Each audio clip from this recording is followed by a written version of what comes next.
오직 예수. 예수 믿으면 행복해집니다. 옆 사람에게 그렇게 인사하십시오. 오직 예수. 예수 믿으면 행복해집니다. 시작. 저기 요하시래도 다 따라하세요. 네, 감사해요. 요즘 얼마나 꽃이 만개했는지 줄 보면 볼수록 너무 아름답고요. 우리 인생에 빗대어서 옛 선조들은 그렇게 시를 읽었습니다. 화모시를 읽었습니다. 붉은 꽃이 열흘을 가지 못한다. 꽃이 아무리 아름다워도 오래 가지 못하더라. 우리 인생도 그러하다. 그렇게 표현을 했습니다. 또 어떤 분들은 화개 작야우요 화락 금조풍이라. 어젯밤 비에 꽃이 피더니 오늘 아침 바람에 꽃이 지느라. 괜찮았나요? 얼마나 꽃이 아름다운지요. 4월은 온 천지가 초록으로 물들고 꽃이 만개해서 우리를 반겨줍니다. 이곳저곳에서 꽃잔치, 꽃축제라 해서 얼마나 많은 사람들이 이동을 하고 가는지.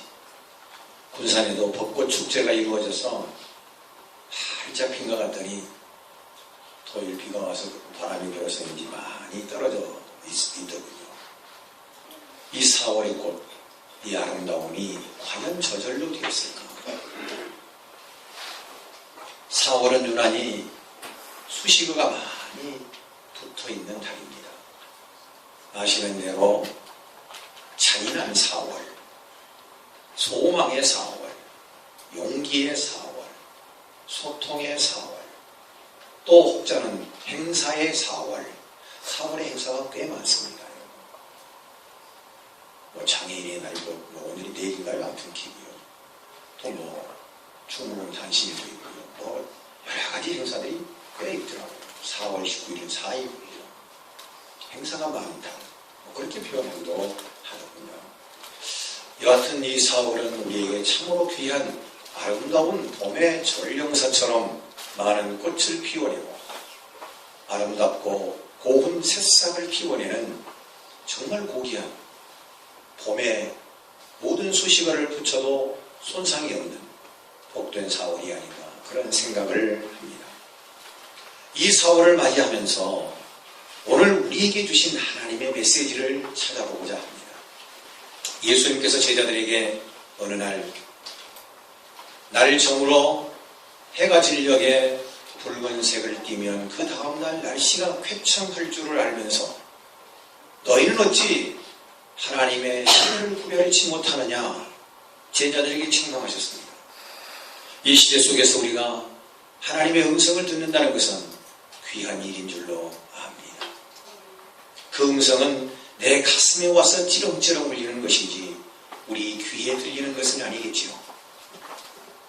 혹 잘못 들은 환청이라도 듣는다면 그것은 또 다른 오해의 소지를 낳기 때문에 조심스럽지만 그러나 이 계절이 주는 하나님의 메시지를 우리는 들어야 한다는 사실입니다. 저는 오늘 4월의 계시라 그렇게 설교의 제목을 붙였습니다. 원래 이 계시란 말은 인간의 지혜로는 헤아릴 수가 없고 하나님께서 우리에게 특별한 은혜를 주셔서 깨닫게 하시는 것, 그래서 하나님의 신비, 이것이 계시다. 국어사전에는 그렇게 표현을 하고 있습니다. 여하튼 계시는 하나님께서 우리에게 알려주시려고 하는 깊은 오묘한 하나님의 뜻이 있다라고 하는 것입니다. 이 4월에 오늘 저와 여러분이 하나님의 뜻을 분별할 수 있는 귀한 시간 되어주시기를 바랍니다. 여러분, 지금 온 땅에 피어난 모든 아름다운 꽃들이, 지천에 흐느적거리는 이 아름다운 꽃들이 그냥 있었겠습니까? 그냥 피어났겠습니까? 기나긴 엄동설한 연일 계속되는 영하 10도, 12도 그 맹추위 속에서 생명이라고는 찾아볼 수 없는 삼엄한 대지 위에, 대지 아래 속에서 묵묵히 인내하며 기다리고 그 춥고 맹혹한 그 한파를 이겨내고서야 싹을 틔우고 꽃을 피워내게 된 줄로 믿습니다. 지난 3월 31일이 부활주일이었죠. 우리가 주님의 부활을 바라보면서 어찌 주님의 고난 없이 주님의 부활이 우리에게 있을 수 있었겠습니까? 기나긴 세월 속에서 잔혹하리만큼 매서운 한파 속에서 끝까지 이기고 끝까지 승리하는 그 생명이 싹을 틔웠고 꽃을 피웠다는 사실입니다. 그래서 우리는 꽃 한 송이를 보더라도 이제는 명혹한 추위 속에서 견디고 이기고 그래서 싹 피우고 꽃을 피웠노라고 하는 이 아우성을 우리는 들을 수가 있어야 합니다. 만물의 초록이, 만물의 꽃들이 우리를 향하여 마치 전쟁에 나가서 승리하고 돌아오는 개선같이 부르는 것처럼 나는 극복했어, 난 이겼어. 그래 내가 여러분에게 선사하고 여러분에게 환한 얼굴을 보일 수 있는 것은 그 추웠던 겨울을 이겨냈기 때문이야. 그렇게 말하고 있는 것 같지 않습니까? 여러분, 이 4월을 맞이하면서 이 좋은 봄의 계절을 맞이하면서 주님이 우리에게 원하시는 뜻이 있을 줄 압니다. 이 좋은 계절, 마치 인고의 세월을 걷고 아름다운 꽃을 피워내는 것처럼 우리를 위해 이 땅에 오셔서 말할 수 없는 골고다의 수욕을 다 참으시고 십자가 위에서 인내의 절정을 달하는 마지막 생명까지 물과 피를 다 쏟아내신 주님, 그 주님의 고난 뒤에 부활이 오는 것처럼 오늘 이 땅을 살아가는 오늘 우리 모두 신앙의 사람들이 고난과 역경을 이겨내고 끝까지 참고 견디는 자가 꽃을 피워내는 것처럼 오늘 너 그리스도의 사람아, 너 신앙의 사람아, 환난 앞에 두려워하지 마라, 고난 앞에 두려워하지 마라, 끝까지 견디는 자가 꽃을 피운다라고 그렇게 말씀하시지 않겠냔 말이에요. 저는 오늘 요한계시록 7장 본문이 어쩌면 이렇게 봄과 매칭이 잘 되는지요. 요한계시록은 사도 요한이 patmos섬에서 하나님으로부터 계시를 받았습니다. 장차 이루어질 일들에 대해서 계시받았습니다. 앞으로 될 일에 대한 내용을 사도 요한으로 하여금 받아 적게 했습니다. 그 중에 7장은 마지막 때에 대환란이 임하게 되는데 인봉을 띄면 그때마다 나타나는 환란에 대한 내용을 담고 있습니다. 6장과 8장 사이의 7장에는 6제와 7제 인봉 띄는 그 사이 중간에 우리가 너무나 잘 아시는 14만 4천 명에 대한 내용을 담고 있습니다. 여러분, 성경을 잘 우리가 해석해야 하고 바르게 해석해야 합니다. 신천지 이만희씨는 이 부분을 14만 4천 명은 12지파를 지칭하고 그 12지파의 12,000명은 신천지 교인이고 신천지 교인이 되지 않으면 14만 4천에 들 수도 없고 마지막 때에 주님 앞에 설 수도 없다. 그러니 신천지를 믿으라. 여러분 맞아요? 네, 아니 그냥 덮어놓고 아니에요. 신천지 나쁘니까 그렇게만 하지 말고 여러분 아셔야 돼요. 여러분 아셔야 돼요. 14만 4천은 우선 결론부터 말씀드리면 이거는 상징적인 숫자입니다. 물론 신학적으로 학문적으로 14만 4천을 꼭 상징이라 하면 또 거기에 좀 약간의 모순이 있을 수 있으나 그렇다고 문자적으로만 해석을 해서 14만 4천의 숫자를 한정 지은다면 당장 이어지는 오늘 9절 말씀을 이해할 수가 없어요. 14만 4천 이보다 더 큰 수, 대단한 무리의 숫자가 나오는데 이것은 예수 믿는 구원받은 백성의 숫자입니다. 그래서 14만 4천이라고 하는 숫자는 그것이 문자적인 것에 국한되는 것이 아니라 상징적으로 즉 예수 믿고 구원받은 모든 사람, 오늘 모든 신앙인이 다 14만 4천이에요. 신천지의 이만희를 믿는 것이 그 속에 들어가서 14만 4천이 되어야 구원받는 게 아니란 말이에요. 얼토당토하는 해석을 하고 그렇게 사람들을 미혹하는 거. 여러분 성경을 잘 보시면 여기 12지파에 12,000명씩에서 14만 4천에 대한 숫자는 나와요. 그러나 구약 성경과는 좀 달라요. 여기에 보면은 유다 지파가 먼저예요. 구약 성경에는 항상 어디든지 루벤 지파가 맨 앞섭니다. 그리고 또 여기 유다 지파의 의미가 뭐예요? 유다 지파의 후손이 메시아 예수 그리스도의 탄생을 예고합니다. 예수 믿어야 구원 받는다는 거예요. 계속해서 12지파를 설명하면서 또 단지파가 빠져요. 구약에는 단지파가 빠진 적이 단 한 번도 없어요. 그런데 요한계시록에는 단지파가 빠져요. 그 단지파는 우리가 아시는 대로 우상 숭배를 해서 하나님 앞에 정죄를 받았던 지파입니다. 그래서 성경을 연구하는 주석가나 신학자들은 이 단지파는 말세의 적그리스도다, 그렇게 주석을 하는 학자들도 많습니다. 성경을 수박가닥기식으로 조금 알아서 그것을 짜맞춰서 그것이 진리인 양 왜곡하는 거 조심해야 하고, 하나님 앞에 큰 벌을 받게 된다는 것을 우리가 기억해야 합니다. 성경을 바르게 알아야 되지. 오늘 말씀은 사도 요한이 계시를 받았는데 마지막 때 끝까지 견디고 이겨내고 승리하는 자가 어린 양의 보좌 앞에 서서 흰 옷을 입고 마치 찬양대원처럼 예수와 함께 찬양 부르는 모습을 오늘 그려내고 있습니다. 오늘 요한계시록 7장 오늘 읽은 본문의 말씀 바로 그런 내용. 마지막 때에 끝까지 참고 이기고 견디고 믿음으로 승리하는 자가 예수 앞에 서서 흰 옷을 입고 함께 기쁨의 찬양을, 평안의 찬양을 부르는 이 광경이 오늘 바로 본문의 말씀입니다. 사랑하는 성도 여러분, 4월의 봄꽃 아름다움을 우리에게 선물하듯이 초록에 물든 4월의 이 아름다움이 기나긴 엄동설한 그 매서운 한파에 이기고 견디고 승리해야만 싹을 틔우고 꽃을 피울 수 있는 것처럼 오늘 이 시대 속에 살아가는 저와 여러분들이 믿음으로 이기고 승리하고 참고 견디어서 아름다움의 꽃을 피우는 환경과 너무 흡사하더라 하는 얘기입니다. 사랑하는 성도 여러분, 봄의 향기는 그리스도의 향기입니다. 꽃의 향기는 그리스도의 향기랍니다. 봄 소식을 저 남쪽 지방에서부터 전해오는 이 아름다운 봄의 소식 전령은 그리스도의 편지입니다. 고린도후서 2장 15절에 보니까 우리는 구원받는 자들에게나 망하는 자들에게나 하나님 앞에서 그리스도의 향기니 그랬습니다. 오늘 우리에게 향기가 있어야 하겠습니다.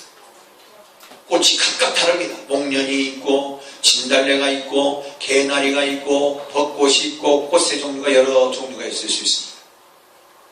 꽃의 향기가 다르듯이 오늘 우리들의 삶에도 우리에게 주어진 아름다운 꽃의 향기를 품어내는 그리스도의 귀한 향기 되시기를 축원합니다.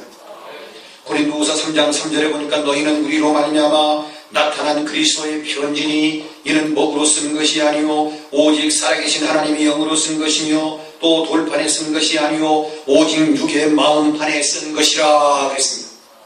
오늘 꽃이 피어서 봄의 소식을 전하고 4월이 왔음을 알려주는 것처럼 오늘 우리가 입술을 열어서 우리를 위해서 죽으시고 부활하신 예수 그리스도를 믿는 때가 이 복음의 계절이 4월이라고 우리가 외쳐야 되지 않겠습니까?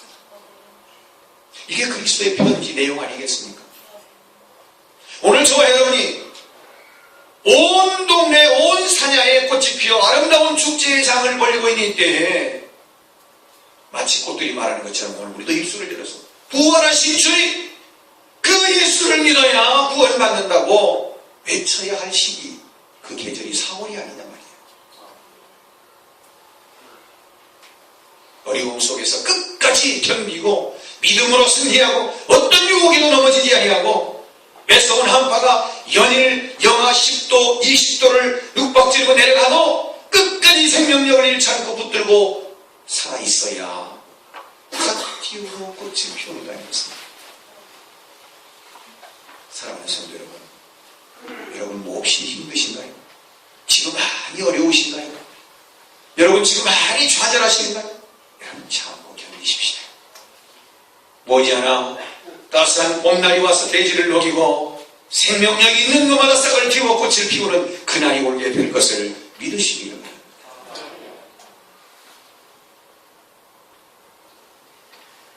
주님은 활기 넘치는 4월에 우리에게 귀한 하나님의 계시를 전합니다.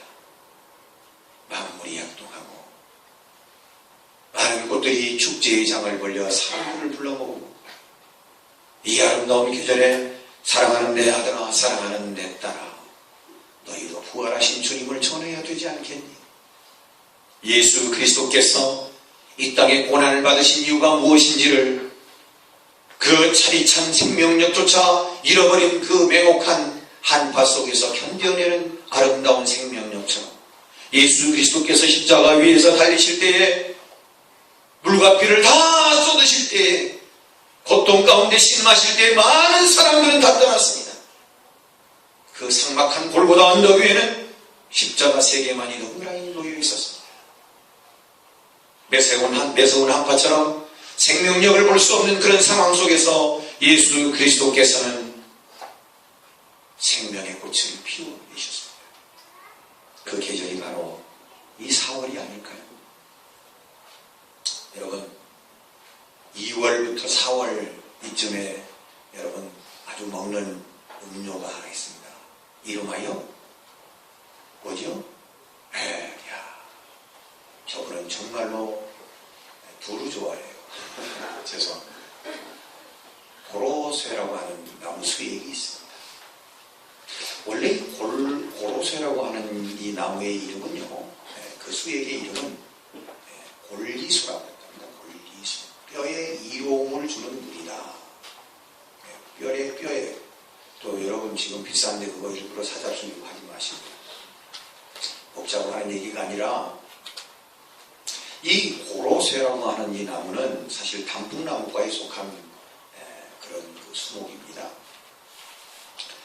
이 골리수, 뼈에 이로움을 주는 나무, 이 고로쇠는 그 유래가 전설과 같은 얘기들이 많이 있습니다. 뭐 이를테면 도선국사가 좌선을 하고 말이죠. 다리를 탁 이렇게 아버지 다리를 딱 하고서 앉아서 좌선을 하고 돌을 닦고 일어났는데 다리가 쥐가 나버린 거예요. 너무 돌을 많이 닦아서. 그래서 일어날 수가 없어서 나무가지를 붙잡고 일어서려고 했는데 나무가지가 찢어졌대요. 그런데 그 찢어진 나무가지 사이에 물이 나오더래요. 그래서 그것을 몇 모금 마셨더니 그냥 자리에서 벌떡 일어났다는 거 아닙니까? 네. 또 그뿐만 아니라 삼국시대로 올라가면 전설 같은 얘기지만 전쟁 중에 말이요 화살을 막 쏘았는데 화살이 어느 나무에 딱 꽂히더니 화살촉 끝에서 말이요 물이 줄줄 흘러드네요. 그래서 이것이 웬일인가 하고 장수도 받아먹고 군졸도 받아먹고 전쟁에서 다 이겼다는 거 아니에요. 예. 전설인가요? 여러분 어떤 식물학자가 그 내용을 조그맣게 써놨더라고요. 고로쇠 나무는 아낌없이 주는 나무다. 무슨 나무라고요? 아낌없이 주는 나무. 왜 그러냐? 그랬더니 그 학자분에 의하면 봄에는 고로쇠, 수액을 주고 겨울 내내 영양분을 모았다가 잎새 끝다리로 보내는 끝으로 보내는 사람으로 말하면 헌혈과 같은 거예요. 그걸 빼도 그게 다 간단해요. 우리가 헌혈해도 그냥 그 자리에서 꾸꾸러지진 않잖아요. 헌혈하세요. 그 자리에서 꾸꾸러질까 봐가지고 못하시는 분들 헌혈하시기 바랍니다. 헌혈하는 것처럼 그 수액이 겨울 내내 영양분을 못 얻었다가 그것을 나무 가지 끝에 있는 잎새로 보내는 그 수액이랍니다. 그래서 그 꽃을 피우고 이제 뭐 이렇게 푸르게 하는. 근데 그걸 이렇게 받아낸다. 우리 헌혈처럼. 봄에는 수액을 주죠. 예. 여름에는 말이에요. 푸른 그 가지 단풍나무처럼 그걸 해서, 그래서 거기에서 말이죠. 그늘을 만들어서 사람들 쉬게 해주지요. 가을에는 말이요. 단풍잎처럼 막 형형색색에 물들어서 사람들의 눈, 시선을 아주 즐겁게 해주잖아요. 겨울에는 뭐다나 했더니, 겨울에는 이 고로쇠 나무가요. 잘 익혀서 말려두면 수분을 싹 제하고 나면 이 고로쇠 나무 특징이요. 그렇게 가벼우면서도 견고하다네요. 그래서 우리가 뭐 70년대인가요? 우리나라에 볼링이 수입돼서요. 볼링 모르세요? 여러분은 뭐 기도만 하고 계시니까 뭐 잘 모르시나 봐요. 볼링이 있어요, 볼링에. 이 고로쇠나무가 잘 말려서 하면은요, 볼링장에 바닥이 깔린 그 바닥 있잖아요? 그 고로쇠나무를 가지고 바닥을 하면 그렇게 견고하고 좋다네요. 그래서 거의가 다 그 바닥을 하답니다. 그리고 그 바닥만 쓴 게 아니라 그 볼링 핀 있잖아요. 볼링 핀이 고로쇠나무 재료로 사용된다네요. 또 그것만 그런 게 아니라 이 나무가 너무 좋아서 현악기, 기타나 바이올린의 앞면과 측면을 대는 그 재료로 사용이 된다네요. 아니, 전 잘 몰라요. 근데 실물을 연구하는 학자분께서는 글을 쭉 써놨어요. 그래서 고로쇠나무는 아낌없이 주는 나무다. 우리 주님도 아낌없이 주는 나무처럼 말이죠. 우리를 위해서 십자가 위해서 희생하신 모든 것을 주신 주님이신 줄로 믿습니다. 고로쇠나무가 사시사철 유익을 주고 자기를 희생해서 그렇게 사는 것처럼 우리 주님도 우리를 위해서 희생하시고 사시사철 우리를 돌보시며 우리와 함께 하시는 줄로 믿습니다. 사랑하는 성도 여러분, 매서운 삼동의 빙점을 지나지 않고서는 생명력을 발휘할 수 없는 것처럼 그 험한 골고다의 수욕을 다 참으신 이후에 우리에게 부활의 기쁨을 안겨주시고 우리도 장차 부활하게 될 놀라운 하나님의 영광의 비전을 우리에게 보여주셨다. 그래서 이제는 우리는 이 시대에 이 계절에 예수를 믿으라고 외칠 때가 온 것이다 그 말이에요. 주님께서 세상에 오신 것은 복음을 전하기 위해서 오셨습니다. 이것이 우리에게 맡겨진 계명. 사랑하는 성도 여러분, 봄꽃이 화려하게 만개된 것은 그리스도의 향기요, 택한 백성들에게 주는 복음의 아름다운 메시지입니다. 주님을 모르는 백성들을 찾아 복음을 전하는 것이 소명이라는 점을 우리는 결코 잊어서는 안 될 것입니다. 봄꽃의 화려한 축제의 장처럼 오늘 그리스도의 축제의 장으로 많은 사람들을 초청해야 되지 않겠습니까? 우리가 매주일 2013년 예배를 시작하기 전에 우리가 부른 찬양이 있습니다. 이름하여 고형원이라고 하는 찬양사역자가 쓴 곡 비전이라는, 우리 보좌 앞에 모였네, 우리 아까 불렀던 찬양, 매주일마다 부르는 찬양. 이 찬양이 바로 요한계시록 7장 오늘 본문 내용을 중심으로 만들어진 곡입니다. 오늘 우리 성도가 이 땅에 힘겹고 어려운 삶을 살아가고 있지만, 그러나 예수 안에서 믿음 안에서 살아가면서 힘들고 어려운 엄동설과 같은 한파를 견디고 이겨내서 장차 하나님의 보좌 어린 양 앞에 서서 우리가 흰옷을 입고 함께 부를 찬양, 바로 그 찬양은 우리 보좌 앞에 모여 함께 주를 찬양하며 하나님의 사랑 그 아들 주셨네, 그의 피로 우리는 구원받았네, 십자가에서 쏟으신 그 사랑 강같이 온 땅을 각 나라와 족속 백성방 안에서 구원받고 주 경배 드리네. 구원하심이 보좌에 앉으신 우리 하나님과 어린 양께 있도다. 오늘 본문의 말씀 그대로입니다. 여러분, 다음 주부터 우리 이 찬양을 부를 때 좀 고무적인 자세로, 그렇지, 언젠간 주님 앞에 서서 우리가 불러야 할 찬양, 예수 그리스도 어린 양 앞에서 우리 모두가 흰옷을 입고 함께 천국에서 불러야 할 찬양, 귀한 찬양을 의미 있게 불러야 할 것입니다. 사도 요한은 오늘 상징적인 14만 4천, 즉 구원받은 모든 백성이 어린 양 앞에 서게 되는 것을 보여주고 있습니다. 여러분, 이 계시는 창세기 15장에도 있는 말씀과 같이 아브라함에게 하나님께서 약속하시기를 저 별들을 세어보라, 셀 수 있나 보라, 별처럼 너의 자손이, 너의 후손이 복을 받을 것이다. 예수 그리스도께서도 마태복음 28장 19절에 너희는 가서 모든 족속으로 제자를 삼고 아버지와 아들과 성령의 이름으로 세례를 베풀고 내가 네게 분반 모든 것을 가르쳐 지키게 하라. 오늘 예수 믿고 구원받은 자가 14만 4천이고 이 구원받은 자들이 불러야 할 노래, 이 구원받은 자들이 장차 하나님 나라에 가서 하나님 앞에 서게 될 날을 우리에게 보여주는 계시가 그겁니다. 첫째로 환난에서 나와 어린 양의 피에 옷을 씻어 희게 한다는 말씀을 보게 됩니다. 시험을 이기고 그리스도의 영광에 참여한다는 뜻이겠습니다.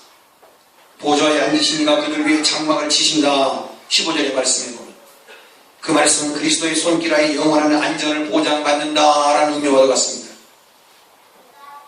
셋째로 어린 양의 목자가 생명수생으로 인도하신다. 17절의 말씀을 보면 영원한 풍성한, 영원히 풍성한, 영원히 만족한 삶을 누리게 된다라고 하는 것을 우리에게 보여줍니다. 사랑하는 성도 여러분, 요한계시록이 우리에게 전해주는 말씀과 같이 우리는 그날을 사모하며 이 땅에 살아갑니다.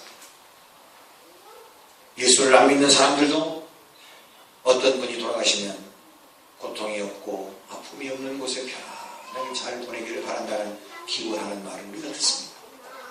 그분이 예수를 안 믿어도 성경을 알고 있는데 하나님의 나라는 아픔이 없습니다. 고통이 없습니다. 그 나라를 우리에게 주셨습니다. 눈물과 아픔과 고통이 없는 영원한 생명의 샘가로 우리를 부르셨다. 흰 옷을 입고 손에 종려나무 가지를 들고 어린 양 앞에서 찬미하는 큰 무리, 바로 그 큰 무리가 오늘 예수 믿고 구원받은 저와 여러분이라는 것을 잊지 마시기를 바랍니다. 마지막까지 견디는 자, 마지막에 승리하는 자가 예수 그리스도 어린 양 보좌 앞에 서게 된다는 것을 꼭 기억하시기를 바랍니다. 오늘 말씀 가운데 그러면 우리는 어떻게 살아야 될까요? 마지막 때에 예수 그리스도 어린 양 보좌 앞에 서게 될 우리들은 어떻게 살아야 합니까? 그것은 항상 인생의 마지막을 하나님 앞에 서게 된다라고 하는, 그래서 주님 앞에 살아가는 삶의 자세로 나아가야 할 것입니다. 헬라어 말에 코라운데오란 말이 있습니다. 하나님 앞에서 우리의 삶이 늘 하나님 앞에 살아가는 것입니다. 로마서 12장에 보면 너희 몸을 거룩한 산 제물로 드리라 그랬습니다. 구약에는 모든 제물은 죽어야 했습니다. 반드시 죽어야 했습니다. 그러나 오늘 우리에게는 죽음이 아니라 살아있는 그대로 오늘 우리의 삶을, 예수 그리스도를 향한 우리의 삶을 보여주며 살아야 된다는 것입니다. 어느 곳에 가든지 무엇을 하든지 어떤 상황에 임하든지 간에 I am Christian, 나는 그리스도인, 나는 예수에 속한 자, 분명한 우리의 아이덴티티가 있어야 할 줄 압니다. 우리가 정체성을 가지게 될 때에 우리의 신앙이 진일보하게 됩니다. 내가 누구인지를 모르고 어떻게 은혜를 구하고 사모합니까? 내 자신을 알아야 우리의 신앙이 어디쯤 와 있는지를 알 수가 있습니다. 항상 우리는 총론에는 강합니다. 그러나 강론에 약합니다. 신앙생활을 잘해야죠. 믿음을 지켜야죠. 말씀에 순종해야죠. 어떻게 해요? 어떻게 해요? 내가 매일 기도합니다. 내가 매일 말씀 묵상합니다. 내가 매일 전도합니다. 내가 매일 헌신하고 충성합니다. 강론은 없어요. 신앙생활 잘해야죠. 믿음생활 잘해야죠. 누가 잘해야 됩니까? 내가 잘해야 됩니다. 우리 교회가 대한민국에서 제일 좋은 교회가 되려면 누가 제일 좋아야 돼요? 내가 우리 대한민국에서 제일 좋은 교회이 되면 우리 교회는 자연스럽게 우리나라에서 제일 좋은 교회가 됩니다. 아멘이시죠? 네. 오늘 우리의 믿음을 항상 점검하고 내가 마지막 주님 앞에 서게 된다고 하는 사실을 기억해야 하겠습니다. 사람은 왔다 가는 것이 정해져 있습니다. 그러나 죽음 이후에는 하나님 앞에 서게 된다는 것을 우리가 기억하고 살아가야 할 것입니다.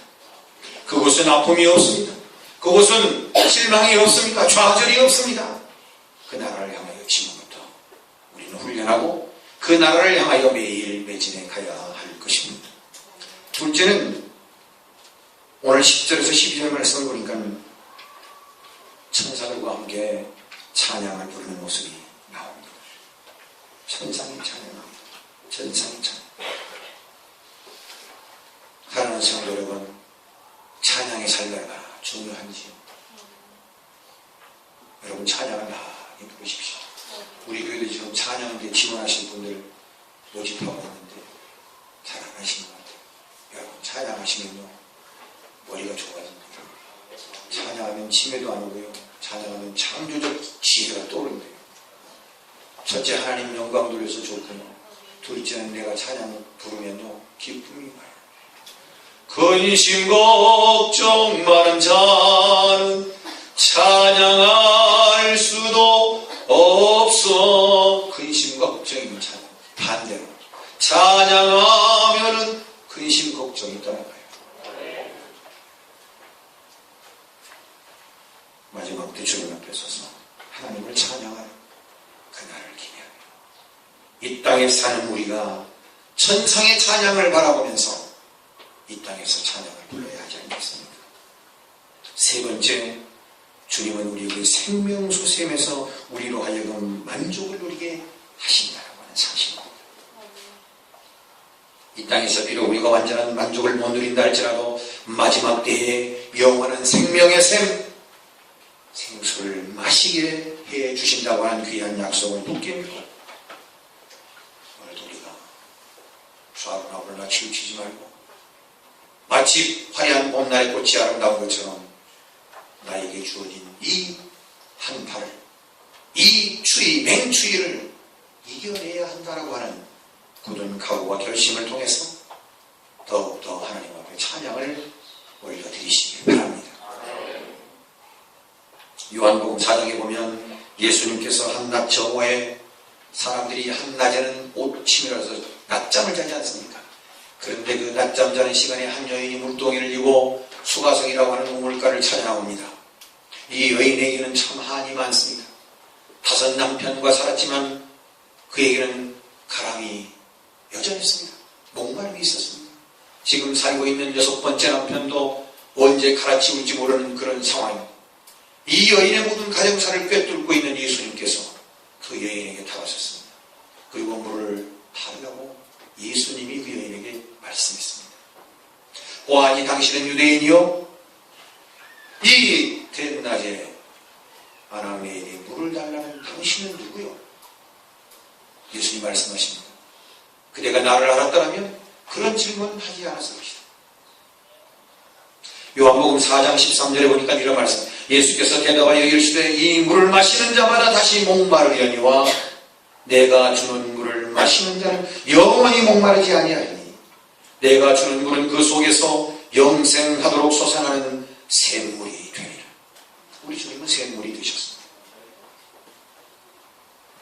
이 땅에 살면서 우리 인생에 가람이 있습니까? 공허함이 있습니까? 불안하십니까? 염려되십니까? 영원한 생수가 되시는, 영원히 우리의 목마름을 제어하시는 진정한 생수가 되시는 예수 그리스도를 만나시기를 축원합니다. 예수님을 붙드시기를 축원합니다. 그분을 붙들 때 우리는 어떤 어려움도 이겨낼 수 있습니다. 어떤 아픔도 고난도 이겨낼 수 있습니다.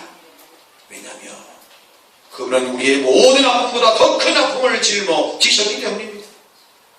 십자가 위에서 말로 할 수 없는 형연케 어려운 고난과 고통을 몸소 겪으셨기 때문에 그분만이 우리의 모든 아픔을, 우리의 모든 고통을 해결해 주실 수 있습니다.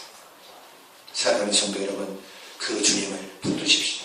그리고 그 주님을 향하여 찬양하십시오. 그 주님을 향하여 감사하십시오. 그럴 때 내 인생의 모진 한파를 이겨낼 수 있습니다. 사랑하는 성도 여러분, 구원받은 백성이 어린 양 앞에 서는 일, 그때는 모든 아픔도 고통도 사라지고 오직 하나님만을 찬양하는 찬양만이 천국의 노래요, 천국의 평안이라는 사실을 알게 될 때가 우리에게 온다는 것을 가르쳐주고 있습니다. 사랑하는 성도 여러분, 천상의 찬양이 아니라 오늘을 살아가는 이 시대 속에서 우리가 하나님 앞에 우리의 삶을 맡기고 주님을 의지한다면 우리가 상상할 수 없는 놀라운 하나님의 능력이, 하나님의 힘이 우리에게 주어질 줄로 믿습니다. 우리가 우리를 붙들고 우리의 문제를 끌어안고 고민하고 아파하고 힘들어하기 때문에 문제가 어려운 거지. 주님 앞에 맡기면 상상할 수 없는 일이 펼쳐진다는 것을 믿으시길 바랍니다. 너희가 세상에서 환난을 당하나 담대하라. 우리 주님 예수 그리스도께서 세상을 이기셨느니라. 세상을 이기는 이기는 이것이니 곧 그리스도 예수시라. 나를 위해서 십자가 위에서 가장 큰 힘들고 어려운 고통을 감내하신 주님을 바라보고 그 주님 앞에 의지할 때 우리의 모든 고통도 아픔도 사라지게 될 줄로 믿습니다. 이 땅에 비록 살지만 이 땅에서 천상의 노래를 부르십시다. 이 땅에서 주님 앞에 서서 영광을 돌리는 것처럼 감사의 찬양을 부르십시다. 이 땅에 살지만 주님을 향하는 기쁨과 영광과 평강의 찬양을, 천상의 찬양을 이곳에서 부르시자. 4월 아름다운 계절입니다. 꽃이 만발해 있습니다. 그저 꽃이 그저 된 것은 없습니다. 북풍 한설, 오진한 바 다 겪고 생명력이라고는 찾아볼 수 없는 황량한 대지, 그 대지를 뚫고 나오는 생명력, 인고의 세월을 잘 견디고 이겨낸, 마지막까지 견디고 마지막까지 참고 승리하는 자가 위대한 꽃의 화신이 되고 그리스도 예수의 전령이 되고 그리스도 예수의 향기가 된다는 것을 이 4월에 우리 모두가 함께 경험하면서 이 좋은 4월의 계절 주의 복음을 전하는 축복의 성도 되시길 축원합니다. 4월에 주시는 예수 그리스도의 계시는 이 복음을 땅끝까지 증거하는 주님의 명령인 줄로 믿습니다. 꽃이 만발하듯이 우리의 입술이 만발하게 벌려져서 주 예수 그리스도의 복음을 전하는 축복의 4월 되시기를 주님의 이름으로 축원합니다. 사랑해 주님 감사합니다. 오늘도 우리에게 귀한 말씀을 통하여 이 계절에 주는 주님의 귀한 계시를 알게 하시니 감사합니다. 십자가의 고난을 이겨내시고 부활의 기쁨을 우리에게 안겨주신 주님, 기나긴 세월 한파 속에서 생명을 움츠리고 그 생명을 부여잡고 끝까지 견디고 이겨낸 아름다운 생명들이 꽃을 피웠습니다. 그리고 말합니다. 지난 겨울 힘들었지만 참고 견디고 이겼더니 아름다움을, 봄의 소식을, 봄의 향기를 전한다고 오늘 우리도 그리스도의 사랑을 하고 오늘 그리스도의 부활을 전하고 그리스도의 복음을 전하는 그리스도의 향기가 되고 그리스도의 편지가 되어 사는 축복의 삶이 되게 하옵소서. 거룩하신 예수님 이름 받들고 기도합니다.